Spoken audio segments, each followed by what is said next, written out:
Hi, it's Ashleigh from Sweet Dreams Bake Shop, and I know for many of you it's already New Year's Day, but it is still New Year's Eve for me, so this is my final video of 2020.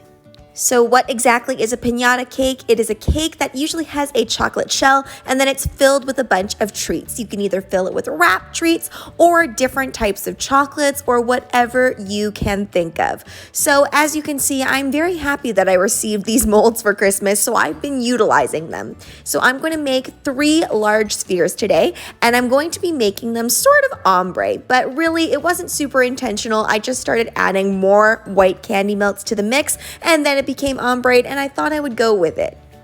If you prefer the taste of chocolate over candy melts, then you can use those. Just make sure to temper your chocolate, which can be a little bit tricky. I put my molds as well as this cupcake pan into the freezer for about 10 minutes in between so that they harden up. I also find that since the cupcake pan is in the freezer, it stays nice and cold, so it keeps those spheres nice and cold as well. Now the bottom sphere is going to be able to hold the most weight, so I'm putting all of my cake in this portion. I'm also adding on some Nutella. This is a great way to use up those really tasty cake tops. To adhere your sphere together, all you need to do is you need to take 1/2 of the sphere, melt it on a hot pan. I prefer using the bottom as it retains the heat better, and then place it on top. And with this second sphere, I also put in some wrapped caramels. I see a lot of wrapped candies in these piñata cakes. To stack the spheres on top of one another, you can either add more chocolate in between and place it on like that, or you can use the heating trick and place it on that way. I found I did have to add a little bit more chocolate just to make it extra strong.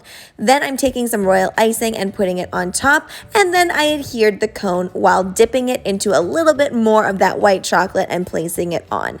Now I'm just adding on some blue sixlets to give it a little fun flair. You could easily leave it as is, but I'm putting on a little bit of gold here, and this is completely edible. It's just a little bit of luster dust mixed with a tiny amount of vodka. I made this little piñata cake for my father-in-law. I hope he enjoys it.